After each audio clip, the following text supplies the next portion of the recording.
मित्रांनो, लग्नानंतर होईलच प्रेम या मालिकेच्या आजच्या भागामध्ये आता जीवा आणि पार्थ हे दोघेही पार्थच्या रूममध्ये येतात आणि तेथे आल्यानंतर आता जीवाला खूप कसं तरी होऊ लागतं आणि मग तो आल्या आल्या तेथे खाली पाहतो तर तेथे काव्याचं अंथरूण असतं। मग त्याला लगेचच समजतं, म्हणजे हे दोघे बेडवर झोपत नाहीत। तो त्या अंथरुणाकडे पाहतच राहतो। तेव्हा पार्थ हा बेडवर आता बसतो आणि जीवा तेथे काव्याचं जे अंथरूण असतं ना तेथे खाली झोपायला जातो। त्याला आठवतं की कशा प्रकारे मगाशी जेव्हा एक भुरटा घरात घुसला होता तेव्हा काव्याने पार्थ पार्थ असा आवाज दिला आणि म्हणूनच अनर्थ टळला आणि याच गोष्टीचं त्याला म्हणजे जीवाला खूप दुःख झालेलं असतं। त्यावेळी जीवा आता तेथेच अगदी इमोशनल होतो आणि खाली बसतो। त्यावेळी आता पार्थ म्हणतो, काय चाललंय जीवा तुझं? तेथे नको तू झोपूस, वर ये झोपायला। तेव्हा जीवा म्हणतो, नाही इथेच मी बरा आहे। त्यावरती तुला फटके हवे आहेत का, असं पार्थ पुन्हा विचारतो, कारण तेथे काव्या झोपतात। त्यांचं ठीक आहे, पण या अगोदर या रूममध्ये तू आणि मीच झोपायचो ना, ये चल वर ये आता, पार्थ सतत त्याला म्हणत असतो। त्यावेळी जीवा म्हणतो, दादा तेव्हा ही रूम ना आपली होती, आता तुझी आणि तुझ्या बायकोची आहे, म्हणजेच काव्याची, त्यामुळे मी इथेच ठीक आहे खाली। त्यावेळी आता लगेचच पार्थ विचारतो, तुला फटके हवेत का, आता गुपचूप ये वर चल। तरीही जीवा तेथेच बसून राहतो। मग पार्थ लगेच म्हणतो की चल म्हटलोय ना। तेव्हा जीवा कसाबसा आता बेडवर येतो आणि पार्थ शेजारी त्याच्याकडे पाठ करून झोपतो। तर आता पार्थ हा जीवाकडे पाहतच राहतो की आम्हा दोघा भावंडांमध्ये किती मोठं अंतर पडलंय। इकडे काव्या नंदिनीच्या रूममध्ये झोपण्यासाठी आलेली असते, तर नंदिनी अधिक प्रेमानेच आता तिला म्हणते, झोप तू इथे झोप, बघ अजिबात तू घाबरू नकोस, असं म्हणून ती आता काव्या शेजारी झोपते। तेव्हा नंदिनी आता काव्याच्या हातावर हात ठेवते आणि तिच्या डोक्यावरून सुद्धा हात फिरवणार असते, परंतु काव्या लगेचच आपली कूस बदलत नंदिनीकडे पाठ करून झोपते। मग आता काव्याला लगेचच समोर नंदिनी आणि जीवाचा लग्नाचा तो फोटो दिसतो। तेव्हा तिला त्या फोटोमुळे खूपच त्रास आता होऊ लागतो। ती आता लगेचच उठते आणि नंदिनीला म्हणते की ताई तू या साईडने झोपते का, मी तिकडच्या बाजूने झोपते। त्यावेळी नंदिनी म्हणते, काही हरकत नाही, काही प्रॉब्लेम नाही, तू झोप ह्या साईडला। मग लगेचच काव्या आपली जागा चेंज करते, जेणेकरून तिला तो त्या दोघांच्या लग्नाचा फोटो दिसू नये ना म्हणून। त्यावेळी नंदिनी डोक्यावरून पुन्हा एकदा हात फिरवत म्हणते, हे बघ काव्या, तू कसलीच काळजी करू नकोस, मी आहे ना इथे, काही होणार नाही तुला इथे, असं म्हणून ती तिला लहान बाळासारखं अगदी थोपटवत असते। दुसरीकडे पार्थला सुद्धा आता झोप येत नसते, तो सारखा आपली कूस बदलत असतो आणि जीवाकडे पाहतो, जीवाच्या डोक्यावरून हात फिरवतो आणि त्याला सुद्धा अगदी लहान बाळासारखं असं थोपटवत असतो आणि त्याला जीवाबद्दल खूप वाईट वाटत असतं। तर नंदिनीची सुद्धा तीच अवस्था झालेली असते। नंदिनी आता काव्याच्या डोक्यावरून हात फिरवते, मग काव्याला जरा शांत झोप लागते। तर दुसऱ्या दिवशी लवकर सकाळी आता पार्थ ऑफिसला जायला निघतो। त्याला आता कॉफी प्यायची असते म्हणून तो डायनिंग टेबलवर बसतो। तेवढ्यातच नंदिनी आता त्याची कॉफी आणि टिफिन घेऊन तेथे येते। मग आता तो विचारतो, काय कॉफी आणि टिफिनसुद्धा? मग आता तो अगदी हसतच तिच्याकडे पाहतो आणि आई कुठे गेली असं विचारतो। तेव्हा नंदिनी म्हणते, आई आणि बाबा रात्री उशिरा आले ना, सवयीप्रमाणे आई उठल्या होत्या पहाटे, मग मी त्यांना म्हटलं की झोपा जरा थोडा वेळ, त्यांची ही झोप व्हायला हवी ना म्हणून। तेव्हा आता पार्थ विचारतो, बरं काल रात्री जे काही घडलं ते आईला समजलं का? त्यावेळी नंदिनी म्हणते, नाही नाही, काहीच समजलं नाही, कारण मी त्यांना काही सांगितलं नाही, उगीचच त्यांना टेन्शन नको ना म्हणून। तेव्हा पार्थ म्हणतो, हो ते तर तुम्ही बरंच केलंत। तर आता बाकी मंडळी कुठे आहेत असं पार्थ विचारतो। त्यावेळी बाकी म्हणजे नक्की कोण, असं नंदिनी आता लगेचच विचारते आणि मुद्दामच ती विचारत असते। तेव्हा पार्थ आता लगेचच म्हणतो, मला काव्याची जरा काळजी वाटत होती ना, रात्रभर झोपसुद्धा आली नाही। त्यावेळी नंदिनी म्हणते, हो झोप आली, अगोदर 2-3 वेळा अशी दचकून उठली, पण मग नंतर शांतपणे सुद्धा झोपली होती। त्यावेळी पार्थ म्हणतो, मला असं वाटत होतं रात्री येऊन बघावं, त्यांना भेटावं, पण म्हटलं की तुमची झोप उगीच डिस्टर्ब होईल म्हणून म्हटलं की नकोच। तर आता नंदिनी हसते आणि म्हणते, आमचे हे? त्यावेळी आता पार्थ लगेचच म्हणतो, तुमचे हे जरा खडूस आणि परक्यासारखे वागत होते, मी इथे झोपतो तिथे झोपतो, मग जरा त्याच्यावर ओरडलो आणि मग झोपला गुपचूप तिथे बेडवर। मग नंदिनी आता हसते आणि लगेचच म्हणते, दोघेही सुद्धा जीवा आणि काव्या दोघेही एकदम सेम आहेत, सेम। तेव्हा तो आता घड्याळात पाहतो आणि म्हणतो, हो वाजलेत किती, काव्यांना क्लासला जायचं असेल, उशीर होईल त्यांना, बघा तुम्ही घड्याळात किती वाजले. तेव्हा ती म्हणते, अहो अहो काव्याचे अहो झोपू द्या तिला जरा, आणि तुम्ही ना बसून जरा कॉफी निवांत प्या.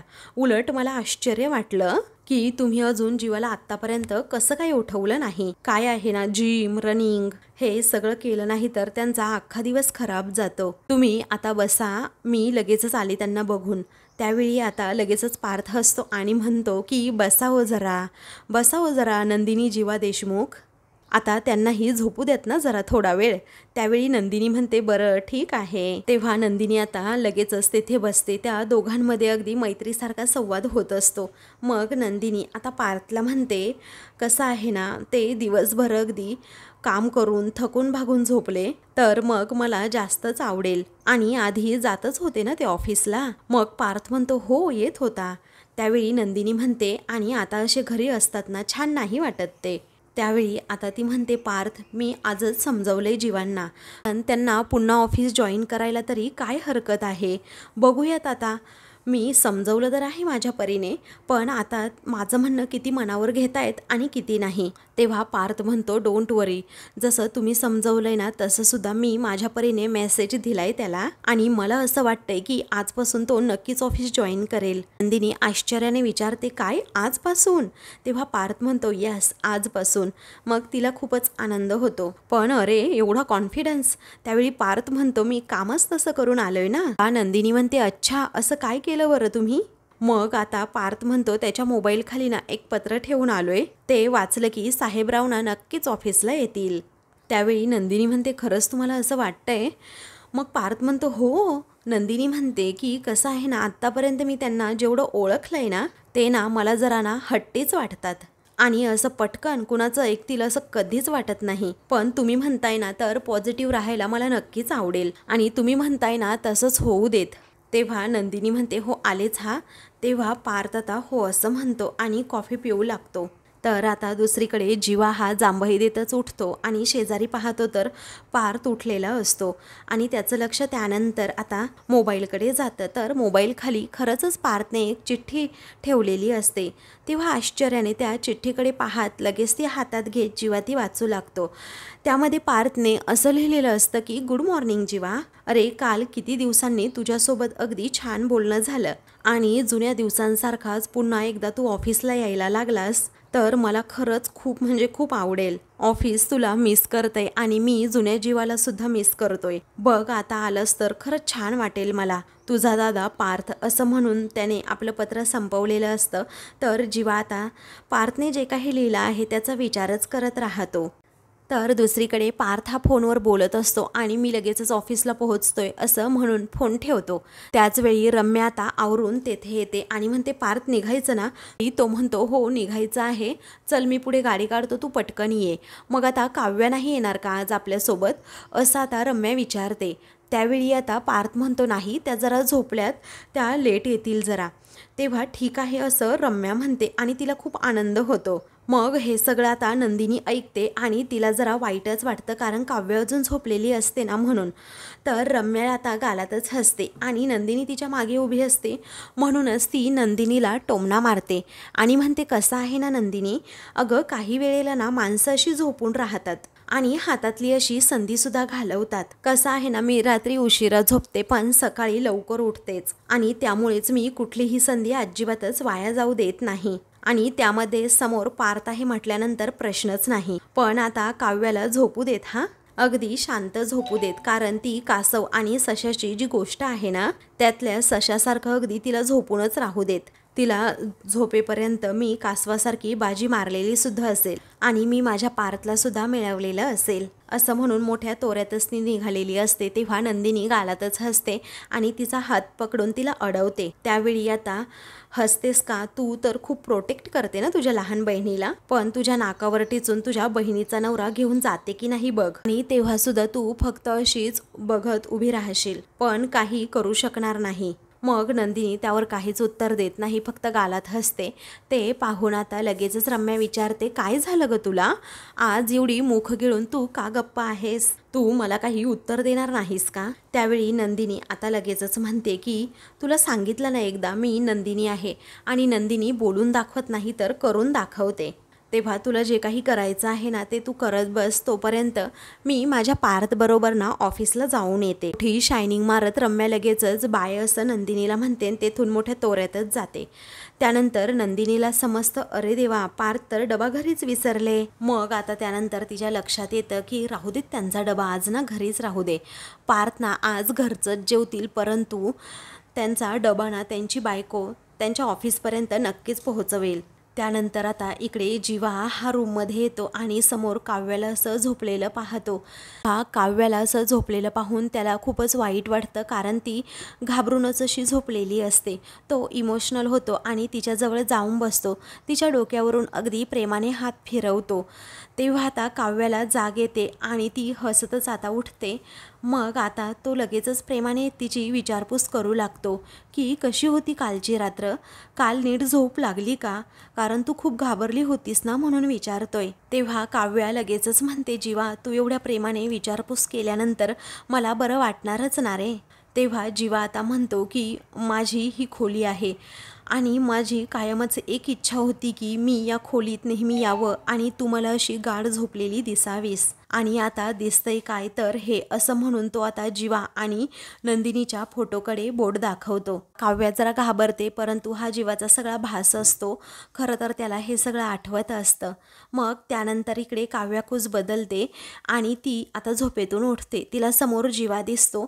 ती म्हणते की जीवा, तर जीवा आता तिच्याकडे दुर्लक्षच करतो. मग आता ती उठून लगेचच त्याच्याजवळ येते आणि त्याला गुड मॉर्निंग असं म्हणते. तेव्हा ती विचारते, झोप लागली का तुला? तेव्हा आता तो म्हणतो, ती पूर्वी माझीच रूम होती ना त्यामुळे लागली, पण तुझं काय, तुला लागली का? तेव्हा ती म्हणते, अगोदर नाही लागली, परंतु तर हळूहळू डोळ्यांनी पापण्यांचा आणि स्वप्नांनी मनाचा ताबा घेतला. असं म्हणून ती जीवाला जुन्या आठवणी सांगू लागते की मी अगोदर ना खूप स्वप्न बघितली आहे जीवा. आपल्या लग्नानंतर मी इथे तुझ्या रूममध्ये अगदी शांत झोपेन, पण कसं आहे ना, काल झोपताना डोळे बंद करायच्या अगोदर आणि आज डोळे उघडल्यानंतर आता रियालिटी हिट झाली तुझ्या आणि ताईच्या या फोटोमुळे. फक्त प्रॉब्लेम एकच आहे, माझा जीवा आहे ना तो हसत नाहीये या फोटोमध्ये, कारण तो अजिबातच खुश नाहीये. तेव्हा तो म्हणतो, हे बघ. त्यावेळी काव्य म्हणते, नको आता जीवा, तू ना अजिबात काही बोलू नकोस, कारण तुझे डोळे ना कधीही खोटं बोलू शकत नाही जीवा. अरे काल रात्री तुझ्या डोळ्यामध्ये मला पुन्हा एकदा माझ्याबद्दल प्रेम, तेच प्रेम, तीच काळजी आणि तीच आज दिसली जीवा. तो काल रात्री माझ्यासमोर असलेला जीवा खरा होता की या फोटोतला जीवा खरा आहे? आता तुझं तूच ठरव हा जीवा आता. नाहीतर एक काम करा, तुम्ही दोघेही ना दोघांचा एक नवीन फोटो असा काढून घ्या, कारण माझी ताई ना खुश असते आजकाल तुझ्याबरोबर आणि तू सुद्धा खरंच खूप खुश असतो रे तिच्याबरोबर. तर दुसरीकडे आता पार्थ हा ऑफिसमध्ये जातो, काम करत असतो. त्यानंतर तो AP सिक्युरिटीला कॉल करत म्हणतो की माझ्या घराबाहेर मला अजून सिक्युरिटी हवी आहे, ॲटलिस्ट 4 माणसं तरी हवी आहेत, कारण 2 युनिफॉर्ममध्ये आणि 2 सिव्हिलमध्ये. त्यांचे सगळे बॅकग्राऊंड आणि डिटेल्स तुम्ही सेंड करा आणि इन्व्हॉइससुद्धा सेंड करा. तेवढ्यातच 2 असिस्टंट आता तेथे येतात. त्या दोघीही खूपच खुश असतात आणि म्हणतात, हॅलो सर, तुम्ही सांगितली तशी जीवा सरांची केबिन आम्ही रेडी ठेवली आहे आणि त्यांच्यासाठी अगदी बुकेसुद्धा आणलाय. तेव्हा बुके कशाला असं पार्थ विचारतो. तेव्हा जीवा सर येत आहेत ना, असं त्या दोघीही हसूनच म्हणतात. मग आता जीवा ऑफिसमध्ये पुन्हा येणार म्हणून सगळ्यांनाच खूप आनंद झालेला असतो. तेव्हा पार्थ म्हणतो, बुकेचा जो काही खर्च असेल ना तो अकाउंटकडून क्लिअर करून घ्या. त्यावेळी आता लगेचच त्या असिस्टंट म्हणतात, नाही सर, तो आमच्या सगळ्यांकडनं जीवा सरांच्या वेलकम करता आहे. बट सर, जीवा सर खरंच ऑफिस रेझ्यूम करतील ना? तेव्हा पार्थ म्हणतो, आपण आपलं काम अगदी प्रामाणिकपणे केलंय ना, बाकी सगळं आता जीवावर डिपेंड असेल. By the way, thank for the bouquet, असं आता लगेचच पार्थ म्हणतो. त्यावेळी त्या थँक्यू सर असं म्हणून तेथून जातात. तेव्हा पार्थ हा लगेचच म्हणतो की माझं मन मला सांगते आज माझा जीवा नक्कीच ऑफिसला येणार, असं म्हणून तो आता जीवा कधी एकदा ऑफिसला येईल ना याचीच वाट पाहत असतो.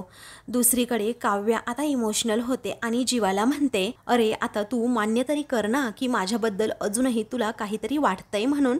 तेव्हा आता जीवा म्हणतो करेक्ट आहे तुझं, म्हणजे तसं असेल ना तर माझा आणि नंदिनीचा मी नवीन फोटो नक्कीच बनवून घेईल. तेव्हा काव्याला आता धक्काच बसतो आणि ती आश्चर्याने त्याच्याकडे पाहते.